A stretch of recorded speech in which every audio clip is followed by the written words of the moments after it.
ngayon, mabuti na lang yung mga malalaki nating problema na dapat solusyonan.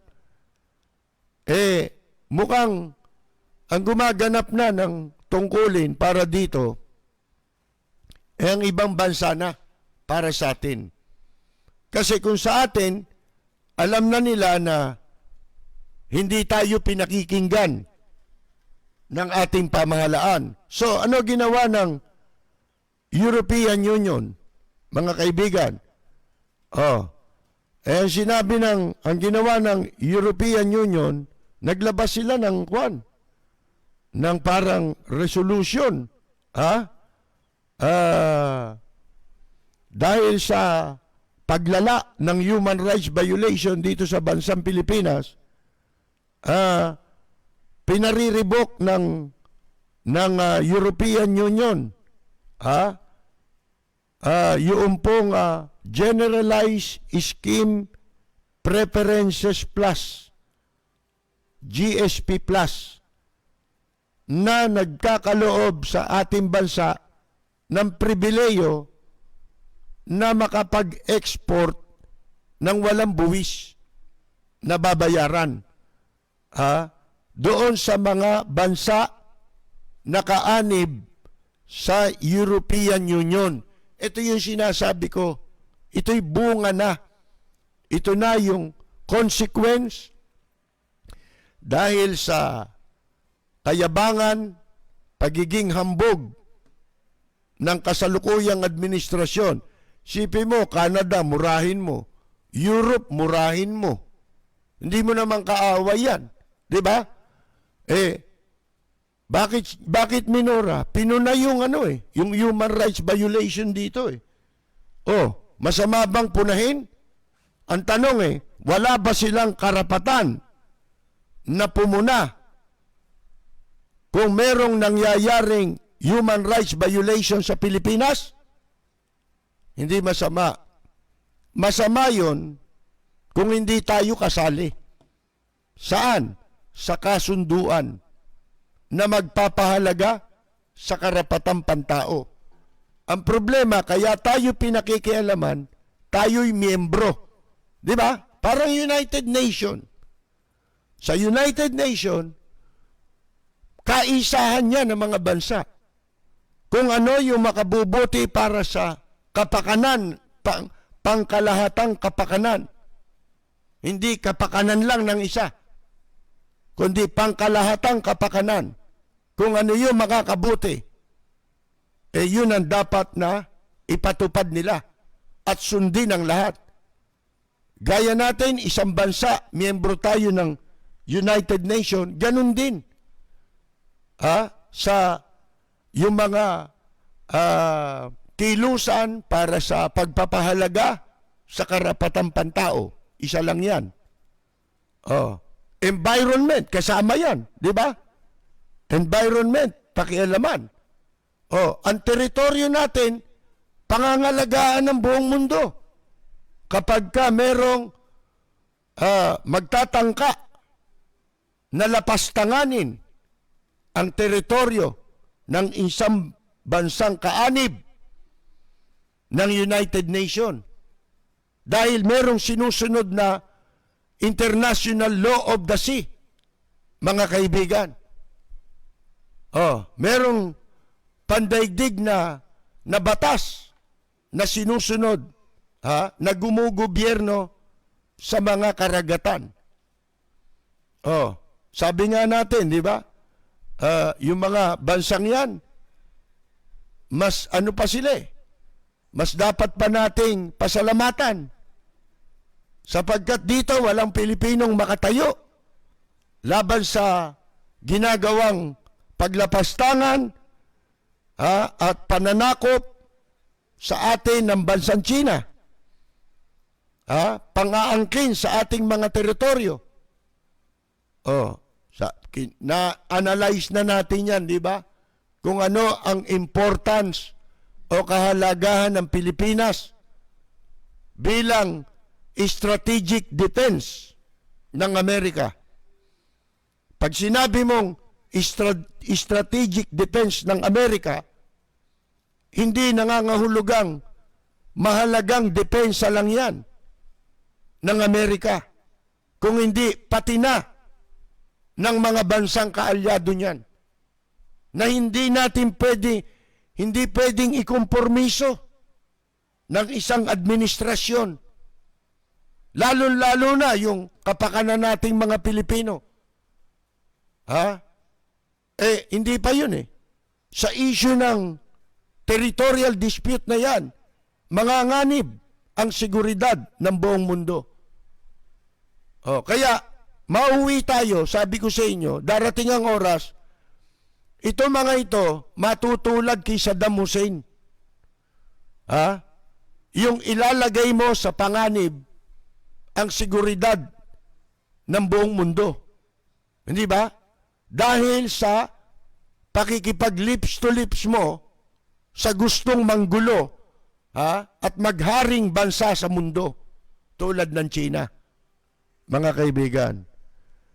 Ito, nagsisimula na. Ang masama nito, baka sumunod dito yung mga bansang nagkakaisa na yan, magpatupad na rin ng kanilang patakaran na hindi na sila kukuha ng OFW sa Pilipinas. Patay na tayo. Lalo itong Pilipinas, nakaasa lang ang ekonomiya nito sa ating mga OFW. Hindi ho ba, mga kaibigan? Pag nawala na yan, ngayon lang naramdaman ng malaking epekto Dahil sa marami ang nawala ng trabaho. Dahil sa pandemya, mga kaibigan. Naramdaman yan. Ramdam na ramdam. Bagsak ang ekonomiya natin. Wala tayong pinagkukunan ng dolyar. Panay ang import dito. Puro import. Palabas ang dolyar mo. Hindi ho peso binabayad dyan. Wala ka naman pumapasok na dolyar. Mga kaibigan. At gustuhin mang magpadala ng mga Pilipino sa kanilang mga pamilya dito, wala silang ipadadala. Sapagkat yung mga nasa ibang bansa, na malagi sa ibang bansa, wala na Wala na rin silang hanap buhay. Mga kaibigan.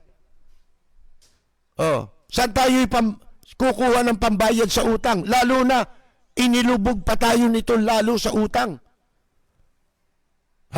Hindi mo naman nakita yung inutang nila. Hindi nila maipaliwanag hanggang ngayon. Yung ilang bilyon dolyar yun, mga kaibigan, na inutang sa panahon ng pandemya. Ayon na mismo yan sa datos ng Department of Finance. Wala na. Paano kung katulad nito, wala ka ng export? Ano ba may pagmamalaki nating export? Una, pinakamalaki nating export OFW. Tao ine-export natin, hindi produkto. Mga kaibigan, ano produkto natin? Saging? Tsaka mangga? Gano lang yan? May saging din na nanggagaling sa Hawaii. Hindi ba? Mga kaibigan. Kaya hindi mo monopolize yung export ng saging. Meron din sa ibang bansa pa, hindi lang sa estado ng Hawaii. Mga kaibigan, marami pang pinanggagalingan yan. Hindi naman natin sarili yung market niyan. Ano pa ba ine-export natin bukod dyan? Wala naman tayo talaga ma-export Mga kaibigan ang sinasabi dito, ang maapektuhan dito kung ano yung meron tayong export na pinapapasok nila nang wala silang sinisingil na buwis. Yan puputulin, mga kaibigan. Meron daw tayong 6,200 products. Isipin ninyo marami-rami rin yun. 6,200 produkto galing dito sa Pilipinas. Ang maaapektuhan dito sa hakbang ng European Union. Dahil po sa corruption, dahil sa paglala ng human rights violation dito sa Pilipinas, pati na yung freedom of expression, mga kaibigan, ay nanganganib na dito sa Pilipinas. Ba't ikaw nakapagsasalita? Mga kaibigan, nakapagsasalita. Pero tinanggal ako dun sa dating istasyon. Di ba? Kayo, nalalaman niyo yan eh. Ito sinasabi ito yung nagsalita dun sa kwan, pakinggan ninyo at panoorin ninyo. Itong isang kinatawan sa mga ano ito mga mambabatas ito sa European Union tungkol po dito sa pinag-uusapan nating ito. Sandali lang ho ito, maigsi lang ito. Before the summer, I spoke to Maria Ressa. She had just lost a made-up case, and I was so worried about the human rights situation in the Philippines. And I said, Maria, what can we do as the international community? And she said, you know, Hannah, democracy dies in darkness, so what you should do is shed light on the situation. And that is exactly why we're having this debate today. And that's why I'm happy to see you here, Ms. Urpilainen. But someone is missing, and that's our new Trade Commissioner, Mr. Dombrovski. Because we don't have these many tools as the European Union to protect human rights and democracy. And maybe our trade policy is the strongest one. But Duterte, the president of the Philippines, who is encouraging his own services to kill tens of thousands of people, still enjoys trade privileges of the EU under the GSP Plus scheme that are supposedly linked to improvements in human rights. But the situation is just getting worse. And that's why I'm so happy that across all political parties in this resolution, we call on the Commission to start the procedure to revoke these privileges immediately. And to be frank, by immediately, we mean by Monday. Thank you very much.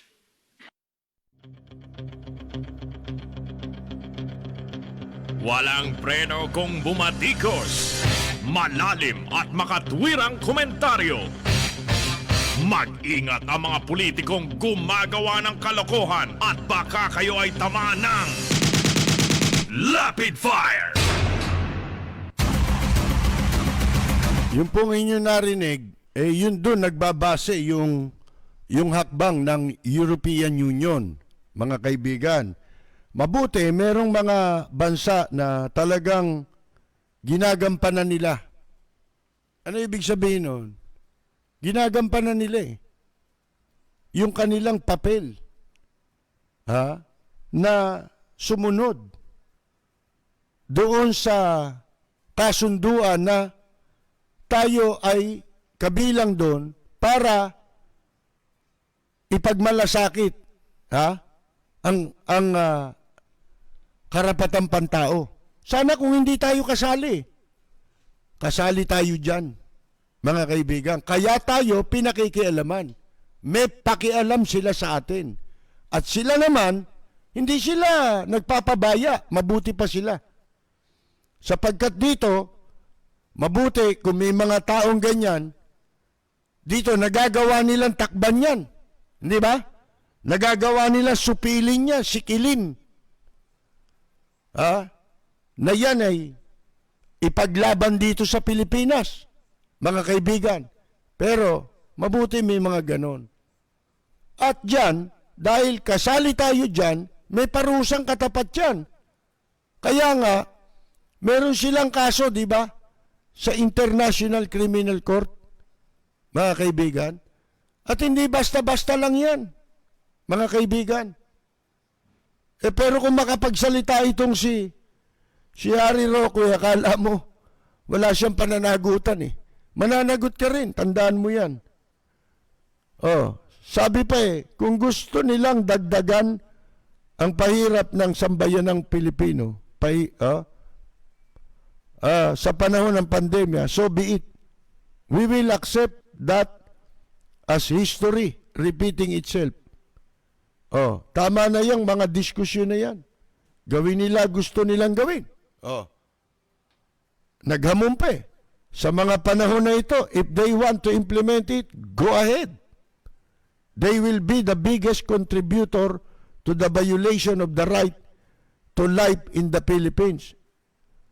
Ina ninyo, binabaliktad nila ang sitwasyon.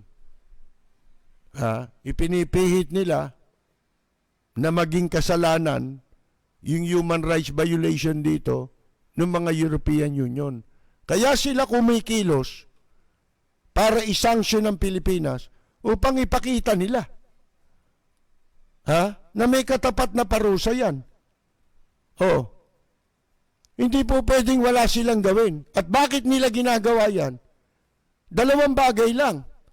Kung ayaw mong sumunod, katulad ng ginagawa nito, nagmamatigas ka, ganun din ang sasabihin sa inyo.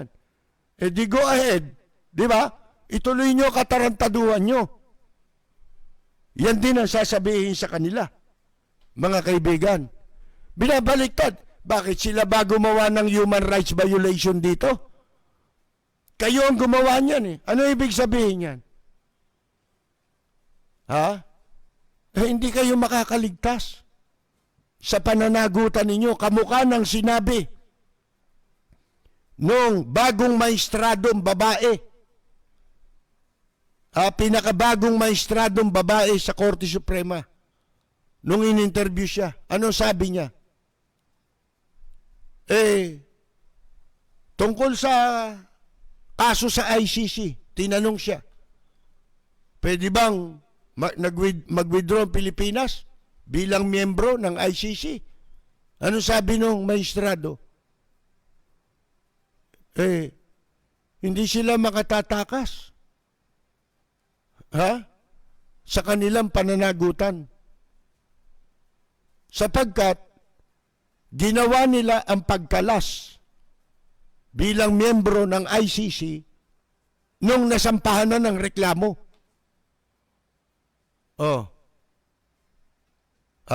Pero kung yung pagkalas ay ginawa nila nang wala pang reklamo sa kanila, wala nang pakialam ang ICC.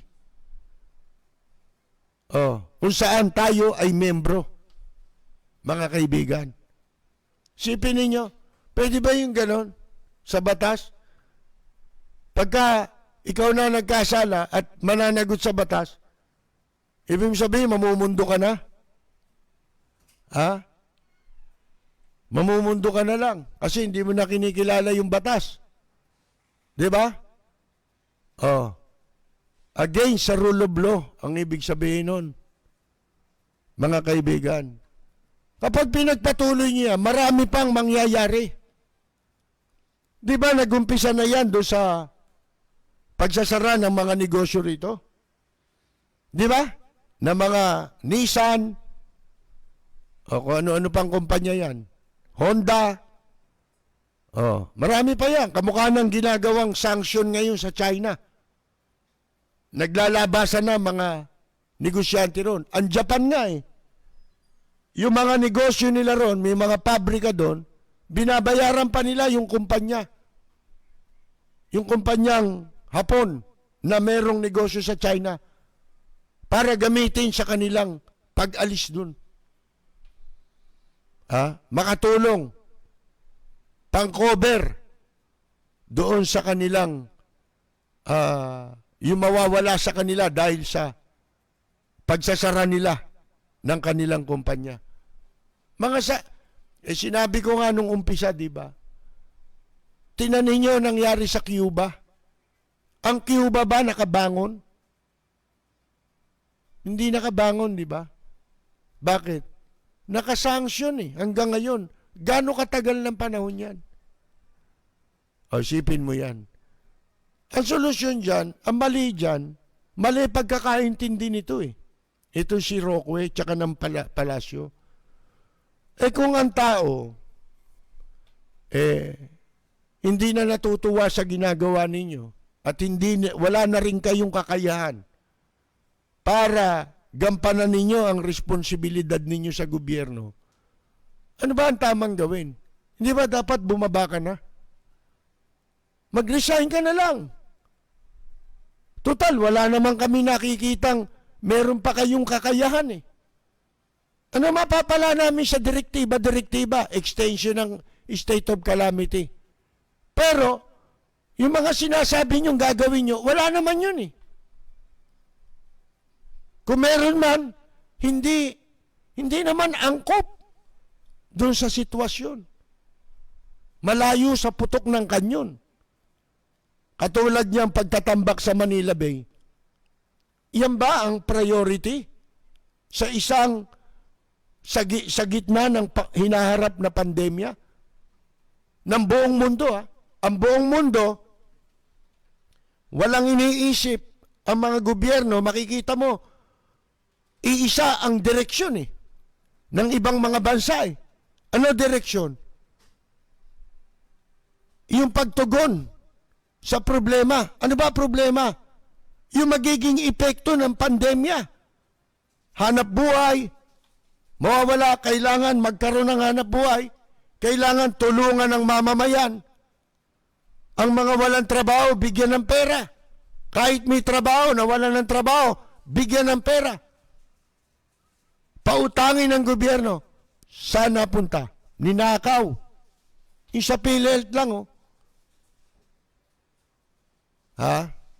Sipin ninyo, ang mga contributor dyan, yung ibinabayad nila na butaw dyan sa PhilHealth,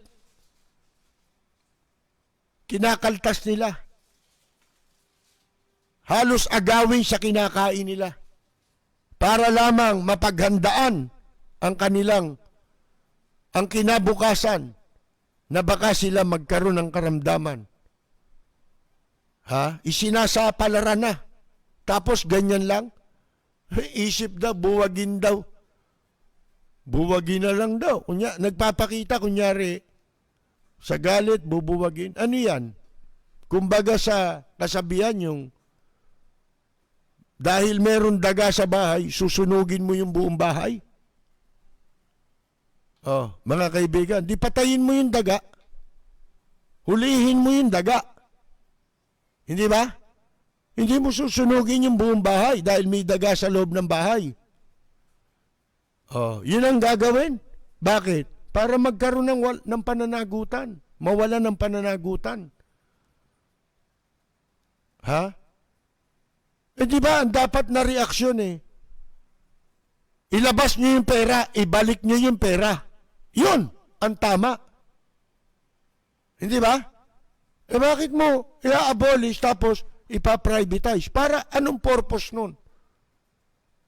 Una, para absuelto na lahat. Makasuhan ka man, mababaliwala na kaso mo. Wala na kayong pinag-uusapan. Kumbaga, mutin academic na Di ba? Yung kaso mo dahil wala na yun. Pero hindi niya sinasabi, ibalik niyo yung pera. Yun ang importante ron Kasi hindi niyo pera yan. Pera yan ng mga tao na naguhulog dyan. Ngayon, hindi nila nakikita Kung wala ka ng kakayahan, huwag mong guluhin ng Pilipinas, huwag mong sabihin na ang Pilipinas, gustong, gusto raw dagdagan ng pahirap. Hindi. Nagpapahirap kayo Ito nga, sa totoo lang, sa dami ng gago, magnanakaw, walang hiya dito sa administrasyon ngayon, hindi naman na kailangan ng oposisyon Kaya wag kayong, nagtataka tayo nga minsan, ba't wala nagsasalita? Hindi na kailangan Self-destruct na Kung tutuusin natin, kaya lang, napipinsala ang bansa at ang mamamayan natin. Lalo na sa ginagawang pagkumpormiso sa kapakanan at interes nating lahat at ng ating bansa sa mga inchik. Mga kaibigan. Ito namang Navy, pumalag daw. Gusto nila kahit magtayo ng airport, kunyari, may pa-history pa si Bacoro eh. Yung POWIC ng Navy. Diyan sa Cavite. Eh yung pala, payag din sila. Sipin ninyo, payag din na matayo ang negosyo ng mga inchik dyan na airport. Tsaka ni Lucio Tax. Ang magkakaano pala dyan, magkakanegosyo. Tsak na malaki kinita ni Remuller yan, mga kaibigan. Sipin mo, hindi naman sila may-ari ng lupa. Tapos, ano ang epekto? Manganganib ang seguridad ng ating bansa. Sinasabi ni Bacoro kung ano yung kahalagahan pagdating sa depensa natin sa Manila Bay. Kung yan ay mananatiling kampo ng Philippine Navy. Wala eh. Hindi naman siya totally laban dun sa pag-ukupa ng mga inchik dyan. Sipin mo, inuukupahan ng inchik, ultimong armed forces of the Philippines natin. Mga kaibigan, anong klaseng AFP ito? Hindi ako naniniwala sa sinasabi ni Bacoro.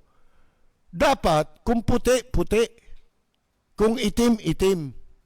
Hindi yung may pabor ka rin. Di ba?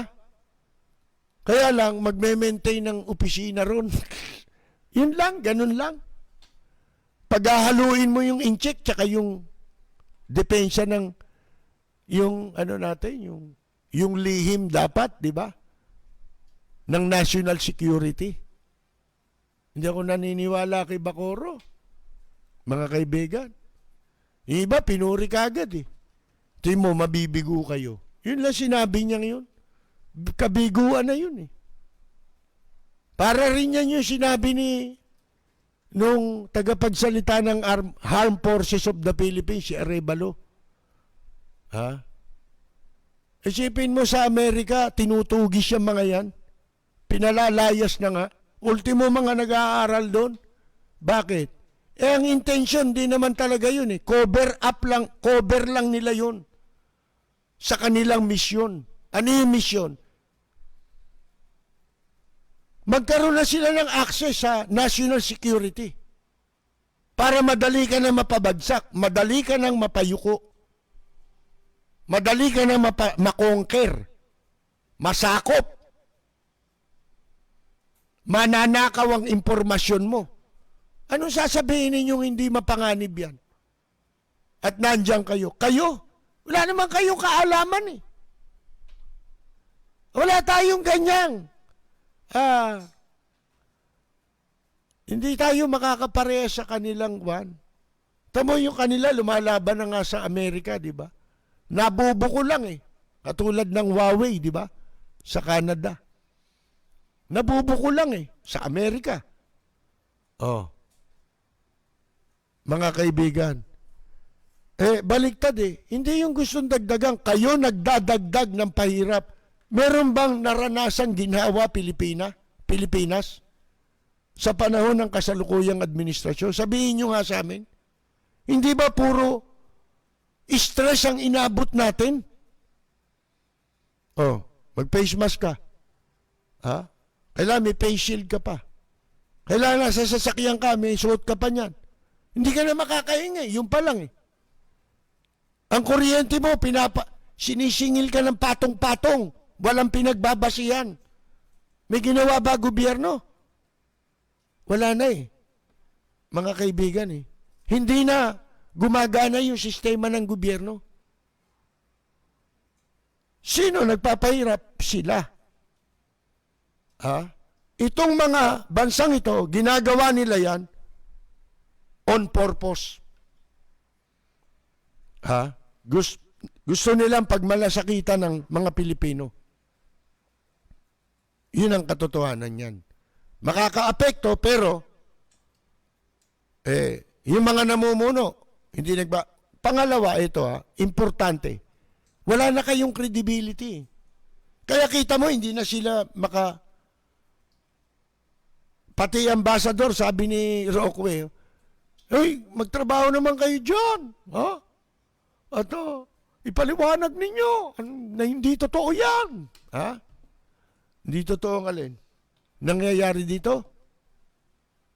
Ang totoo, wala ng credibility ang mga public officials.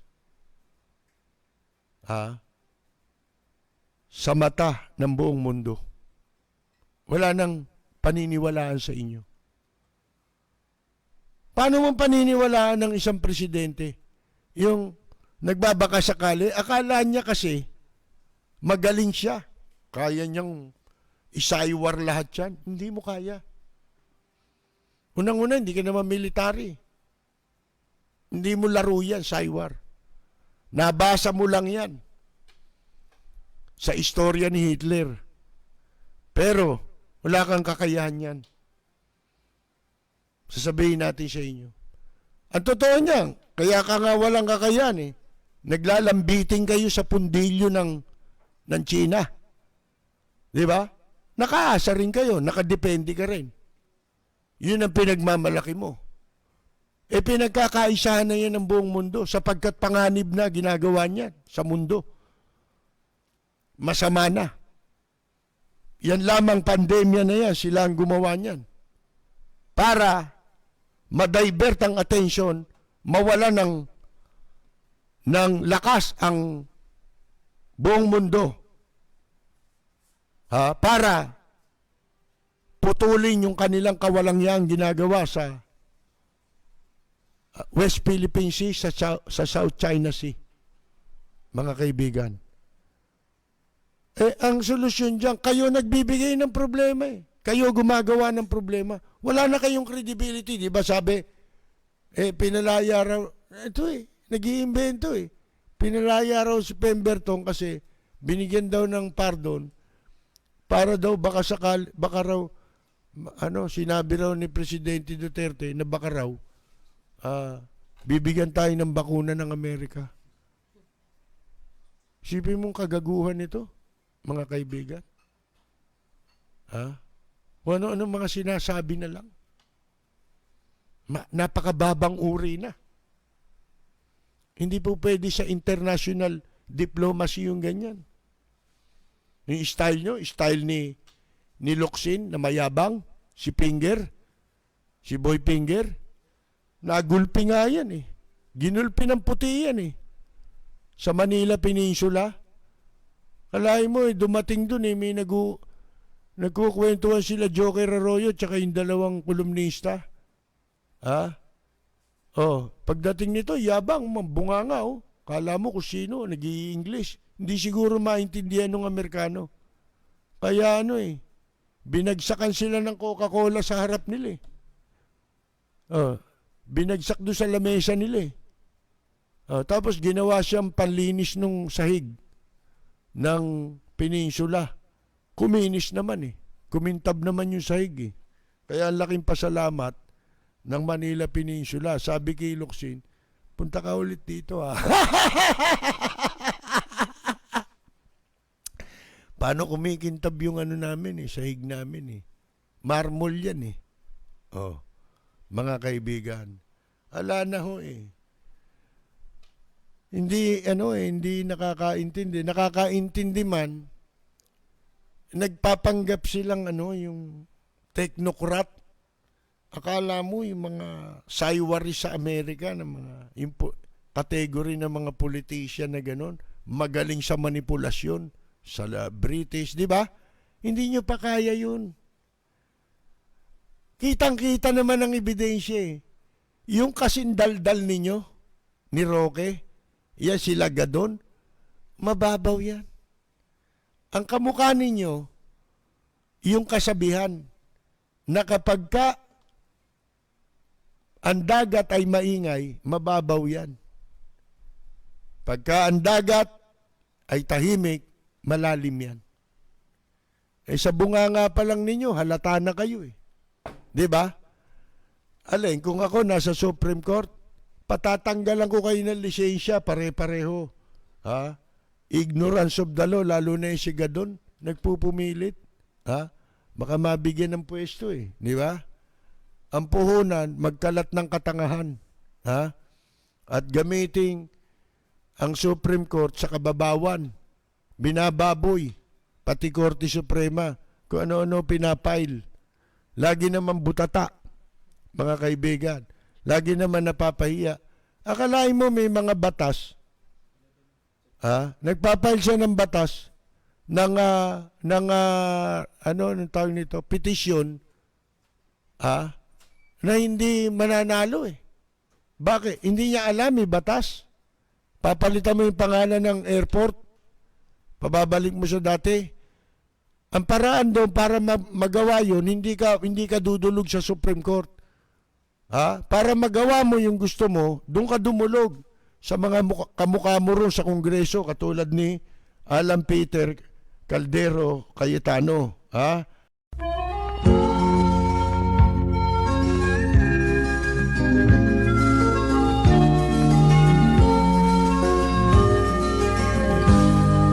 Sa bayan ko ay isa ang lahi, dito'y wala ang pagkukunwari.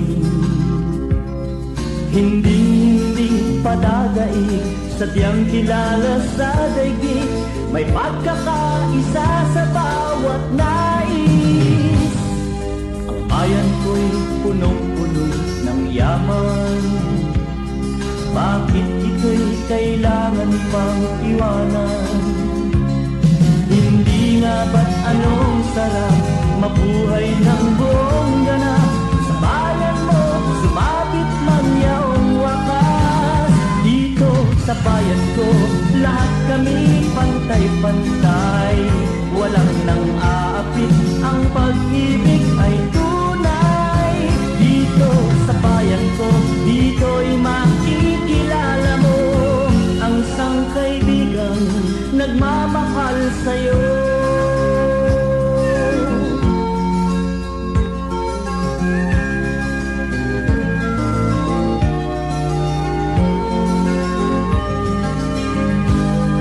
Ang bayan ko'y punong-puno ng yaman, bakit ito'y kailangan pang iwanan?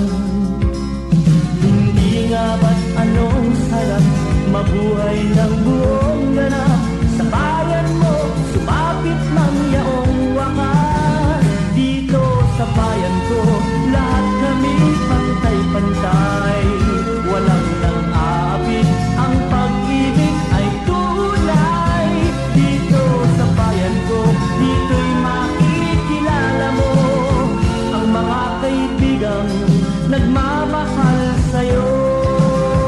Dito sa bayan ko, lahat kami pantay-pantay. Walang nang aapit, ang